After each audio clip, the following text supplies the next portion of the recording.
Hi guys, welcome back to my channel. Today I'm going to talk about how to raise bilingual children.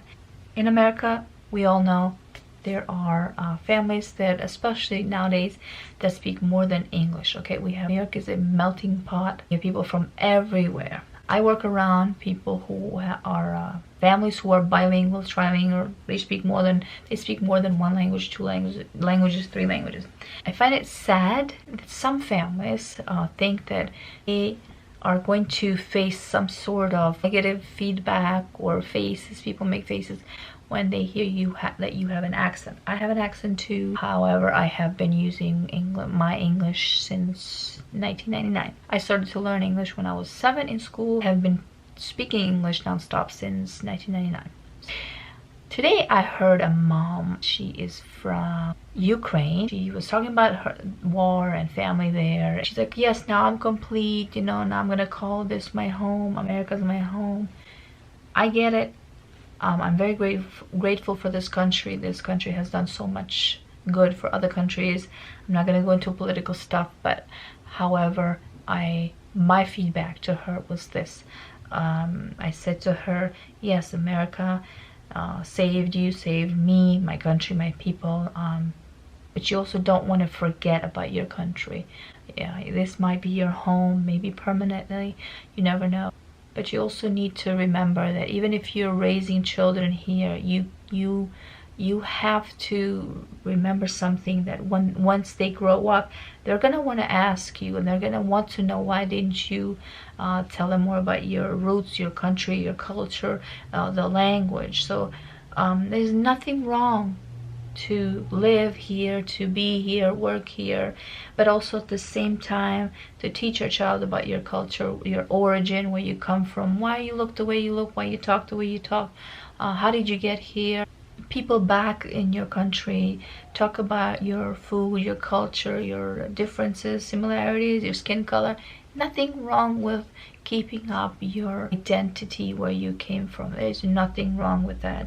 And when we teach kids about that constantly, you're helping them appreciate where they come from, appreciate who they are, helping them form their identity around who their roots are, who they are.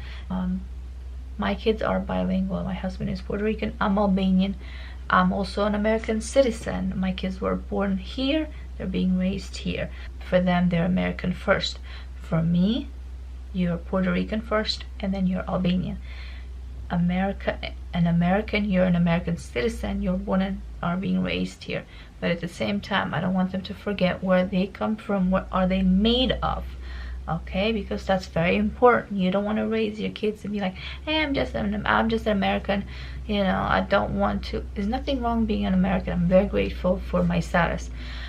However, teach your children your native language. Teach your children about your culture, about your food. And if you and your partner are two different cultures, two different origins, that's even better, because you want to teach them, be like, yeah, look, you're this and you're this, and when you're and this is what came out of you, out of this you came. And so talk to your children, whether they're born in this country or not. Talk to them to learn to appreciate, celebrate their origin, where they're from. Okay, one mistake that I made with my first one is I did not teach her my language right away. Growing up, I wanted her to learn English so she can excel in school. There's nothing wrong with that. Now she does understand a lot in my language. She won't respond as much. I had my mom here for about 3 months. Most of you have seen it, the videos, and my youngest started to pick up a lot, talking to her. My mom English too, my oldest as well. My thing is, you can teach the language from early age, but the most important is to teach them where they're from, their roots. How did they come to this existence? Who are they? You're not just an American. There's no way you're just an American, okay? You're either Dutch, French, Italian, Hispanic, Brazilian,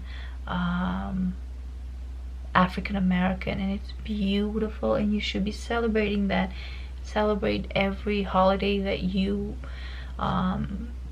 believe in. First of all, celebrate things that you want to pass down to your family. Traditions, make new traditions.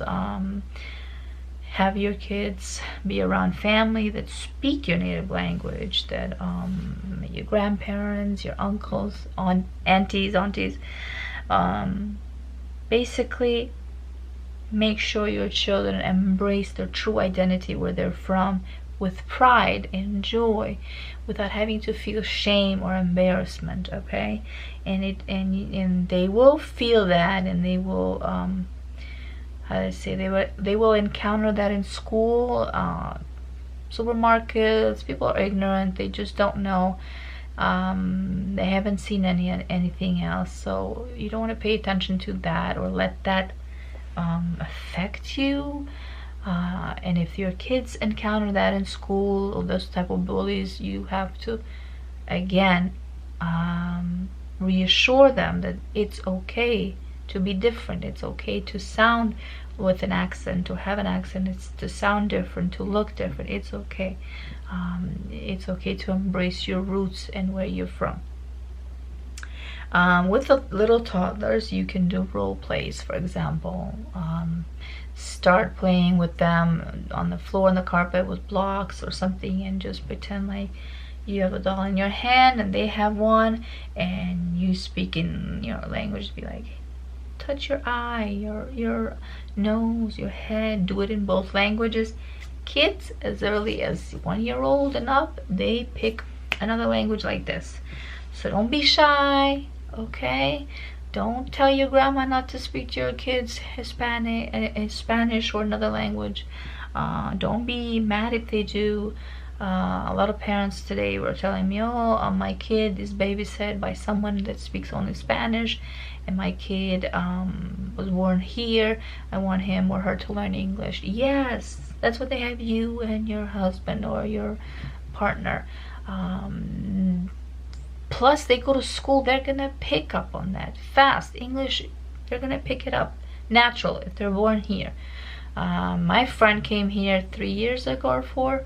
Her son spoke very little English. Now you can't even tell. He's 9 years old, and he sounds just like kids who are born here. He has absolutely no accent. But at home, they speak their own language. Mommy and daddy and their son, they speak their own language, and there's nothing wrong with that. Okay, nothing wrong. Kids need to be growing up understanding, embracing with pride and joy their own roots, without shame, without guilt, without embarrassment. Okay, so these are just some ways that you can incorporate or use. I didn't really do anything breaking down, but it's just in overall, make sure you don't forget where you come from, your roots, because when your children will grow up, they're gonna want to know, why were you embarrassed of who you are and your roots? America is for everyone. As long as you love this country, you're here, there's room for everyone. Okay, don't listen to the media, don't listen to the politicians. Oh, this and that. Don't listen to nobody. You do you in your own home. That's all you need to do. You do what's convenient to you. Make sure your kids are not embarrassed because they speak another language, because they're bilingual.